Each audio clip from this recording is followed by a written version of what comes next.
let me tell you about when I went to Mexico with my youth pastor and I got arrested and my mom thought I was in the United States.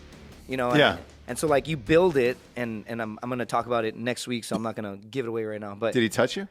No, man. It's actually without giving the bit away. Like, just realistically, what happened was I lied to my mom about going to Mexico. I didn't tell her. I was like, "My mom, I'm going to the mall with my youth pastor," because I tried to turn my life around at some point because I come from a border town, and I was like going to church. I would like fucking get my ass to church, and I like this dude because he got shot. Right, and it's kind of fucked up. The pastor? The youth pastor. How did he get shot? In a gang fight. Right, so he like you never shoot the pastor. No, so I'm saying he turned his life around, and now he's a youth pastor. He's 21. So I'm like, you know what? I think maybe I should go to church. Like this guy, maybe he was sent from God. He's like heaven sent, right? And so without giving the bit away. Bottom line, I end up going to Mexico with this dude, and he drives me into Mexico. Right, because he's like, hey man, can you help me? I need to go to the doctor and buy some medication for my son and all this stuff. And so, you're how old at this point? I am 17. I'm 17, right? It's a little dodgy, but not entirely. Oh, it gets way worse. Eventually, because you're a decent looking dude. I thought you would have gotten touched. Well, we end up hold on. We end up going into Mexico, and like immediately he's like, hey man, hey, you speak Spanish, right? And I'm like, yeah, because he wanted me to be his translator, and he's like, where the fucking whore is at? And I was like, well, you're my youth pastor. Like, what? And long-ass story, but we end up going down this rabbit hole, and I don't even really want to be there because I'm, like, trying to turn my life around, and by the time you know it, I'm in a jail cell with my youth pastor, right? No way. I swear to God. What'd you get arrested for? Prostitution? Soliciting prostitutes? For soliciting prostitution and not being 18, right? Because they asked for my ID, and I was like, oh, I don't have it, but look, I have this tattoo. Look. I had it when I was 16, and they're like, oh, that's cool. I got a tattoo also. Come here. Boom. Threw me in a jail cell. And I'm like, meanwhile, my mom thinks I'm in America, right? At the mall with my youth pastor. And how long did you end up in jail in Mexico? It was just a couple hours, right? All right. But it was like actual bars. Yeah. Right? Old school. Old school, dude. And what do you do to get out when you're in a sitch like that? You fucking give them all your money, duh. Yeah. You know, that's all they did. They just robbed us, right? And then what's funny is the real reason I stopped going to church is because like this dumbass pulls out a wad of cash. Right, and he like starts asking me, trying to like barter with, hey man, like try and give him like, you stupid fuck, they're literally gonna take all your money. Yeah. So they rob him, they take like $20 from me, and then we make it back to the U.S. We never got what we needed, and he's like, hey man, you know, I probably gave up like $400. I'm like, yeah, dude, and he's like, so kind of like Super Troopers, you know, he's like, so I'm gonna need that back like when I can, you know. I'm like, motherfucker, what? And so that's why I stopped going to church. I never went to church after that, right? Because I was like, well, fuck, I owe this dude money. Like, apparently I owe this guy money, but had no idea that I could have just been like, hey, no, you know what? Fuck you. I can also tell, like, the other pastors, like, what happened, you fucking piece of shit. Is he still a pastor now? No, definitely not. I have no idea what happened to him. I just stopped talking to him. Let's find him. Let's find him now. Do you remember his name? Well, all I know is his name was Carlos. Carlos, Laredo, Texas. He was from Chicago originally. Oh, yeah, that's going to be easy to find a dude named Carlos from Laredo, fucking Texas. There's probably just two there. God damn it, Charles. Just for shits and gigs, type in Pastor Carlos, Bob, Laredo, Texas, and just see what pops up, and we'll see if you can find your old buddy. 2002 maybe? 2001. Okay, so it's 02. You can filter on Google. I know that. Do you know the name of the church? Oh, man, that's fucked up. First Assembly of God. Was it? Yes. First Assembly of God. Yes. Oh, man. Was there a second Assembly for God? Did he have like an ACL tear? I go to the 69th Assembly of God, and yeah, it's where like all the Catholic. Is that the church right there? Did you have it up? Was that the church, the First Assembly of God, right there? Let me see. Oh man, it must have changed. I don't think that's it. Well, I'm sure they're not in the same. Or maybe he turned it around. Wait. There's too many white people there, dude. Hang on, pop that picture up on screen. Let's see what I haven't been there in years, dude. I'm not seeing that many whites. Yeah. This is a Mexican crowd. This is a Mexican crowd. Look at that. Maybe he's turned it around. Maybe he's famous and rich as shit. Look at that place. Yeah, we should rob him. It's going off. We should rob him like that pastor in Brooklyn got robbed. God damn right we should. Yeah, I can't see the people from here. Right? There's no way that he's there anymore. Carlos. Right? Carlos. Well, there was actually another Carlos who's actually a really good dude. Obviously, there's a ton of Carloses in Laredo, right? He's a really good dude. I just don't want to confuse him with Carlos Diaz. I want to clear his name. He's a good dude. He's a legit good dude, right? I'll say that. But the other guy, his name was Carlos, whatever the fuck. Sure.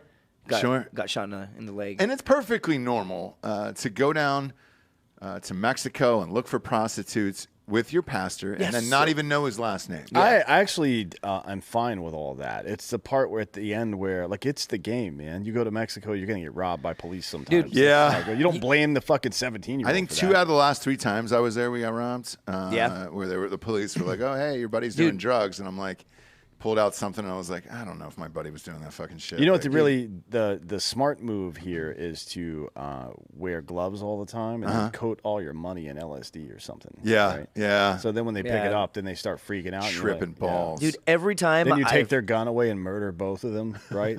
And then cut their dicks off, stuff in their mouth, sew their mouth shut, and drop them off at their family's house. Roll them up in a carpet. Yeah.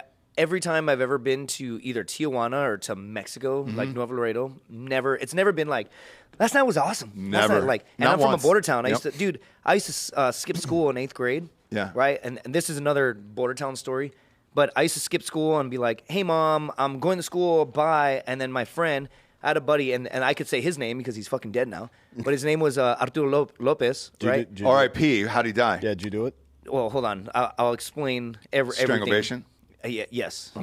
No, so what's a fucking trip about all this shit is I didn't realize how how crazy it is to be in Laredo, Texas, be an 8th grader, have a friend that has a fucking straight up, what do you have, a Land Cruiser, a 4x4 Land Cruiser. He drives to school. You know, there's like staff parking and there's like visitor parking. He would just fucking park his car. Yeah. You know, in the visitor parking. And so we would always like go to pick up chicks at the skating ring and stuff. Like, what's up, girl? But yeah. Zero like wrong in my mind that an 8th grader has a fucking Land Cruiser, right? So he and his cousin, they had a house in Laredo. They had a whole house. No parents living there, no guardians. They had a house. Obviously, and a fucking Range Rover. And a Range Rover, right? Or a Land Cruiser. Oh, Land Cruiser. And so what's a trip about all this is that there was no adults that lived there, but his dad was a fucking kingpin, like super heavy cartel drug dealer in Mexico. So he buys his son a whole ass house and nobody flinches, right? And so one day he's like, hey man, do you want to go with me to Nuevo Laredo, to Mexico? I'm like, yeah, for sure, I'll go.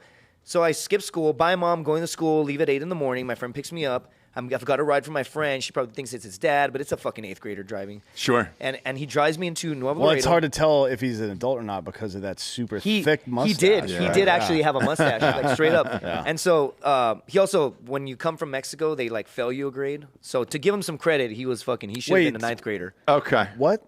Yeah, when you come from Mexico, the education system is like, oh, you're too stupid to fucking be an 8th grader. Yeah. You don't know the language, so you are not a 9th grader. You're a stupid 8th grader, you stupid foreigner. Like, they do that in California. That's like leaving the National Guard and going to the regular army, and they bust you down from fucking sergeant to specialist. It's just fucked up, dude. And so I go with this dude, and I go with him, another dude, and okay, so whatever. There's a couple of us, and the reason why I say another dude is because R.I.P.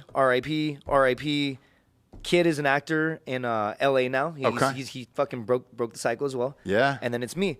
And we all skip school, and we go into Mexico. And as soon as we get there, he has to trade out his vehicle. So, like, it's all, like, you know, like nonchalant. So we get this little a Ford.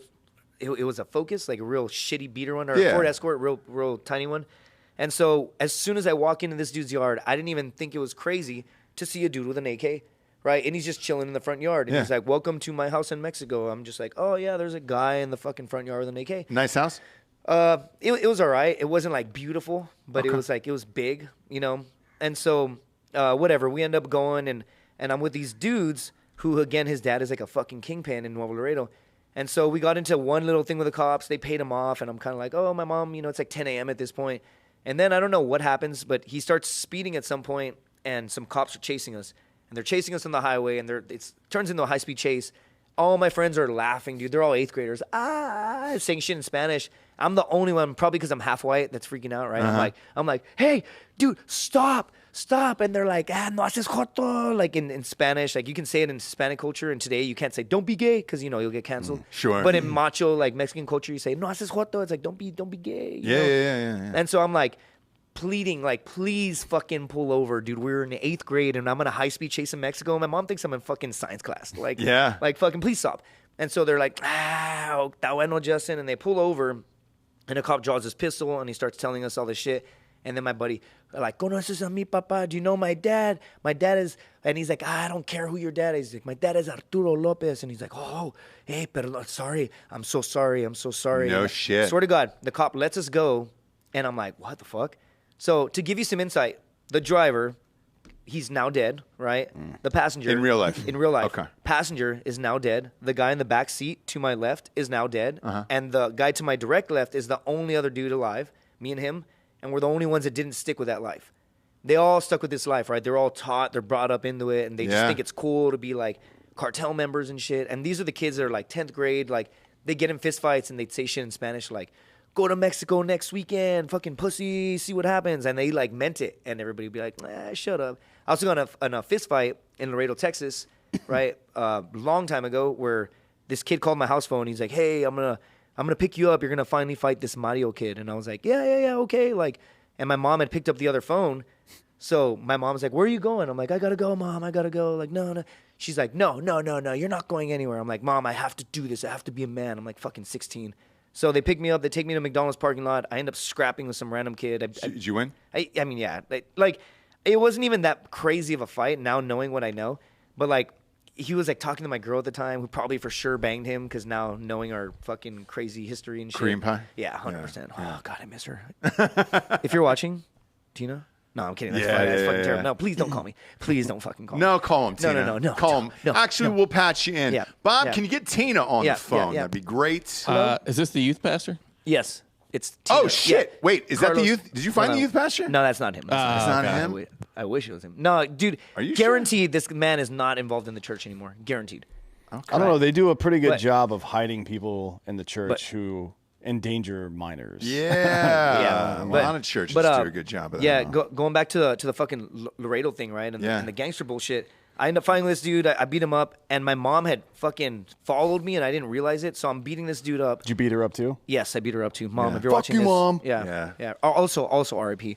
But no, I'm kidding. No, she's alive. like, She's alive. shit. She's alive. No, he beat her to death. No, right there on the dude. spot. So as I'm beating up this dude, I just hear my mom in Spanish like, "Pégale, Justin, pégale!" Like, hit him, and I'm like, "What the fuck?" It sounds like my mom, right? And so whatever. I end up being like, "Hey, like, are we good?" Shake my hand, and he was like, "Yeah, bueno, yeah." We shake hands. We're cool. We had a friend with him, and his friend does that bullshit of like, "Vete pa'l otro." This guy was Bortoni, Mauricio Bortoni. You can look him up too. He was killed in a fucking gang bullshit, but same bullshit. He was like, vete pa'l otro lado, like go to Mexico next weekend. And my mom starts telling him, like, because he's saying all this crazy shit that like I'm linked to cartel. He's like 16. Sure. And my mom's like, eres un pinche huerquillo, like you're just a little fucking kid. You're full of shit. Well, the kid had a crowbar, and my mom had called my cousin, hey, Justin's gonna fight. So this kid has a crowbar. Bro, this is like 7 p.m. in a McDonald's parking lot on a very busy intersection in Laredo, Texas. Right? Ice cream machine's broken. Yeah, ice cream for sure. Ice cream machine's broken. And so this kid has a crowbar, and I'm like, oh, fuck. And then it's like a movie, dude. My cousin just pops out. He had I won't give away his vehicle, so I don't incriminate him, but he got out of the vehicle, and he has a sawed-off shotgun. And he's like, ¿qué onda, puta? And the guy had a crowbar. He's ready to fight me. Then my cousin pops out of nowhere because my mom called him, and he has a fucking sawed-off shotgun. It's like 7 p.m., dude. On a McPherson and Delmar intersection, people that are from Laredo are going to be like, holy fucking shit. Yeah. And it's like really busy. There's a shotgun. There's my mom talking shit to some 16-year-old. The 16-year-old's nodding his head. Sobres, puto. Sobres. Like, I'll remember that. 5 years later, dude, starts his vehicle in Mexico. Guy was waiting for him. Starts his car. Somebody just walks up. Fucking kill him.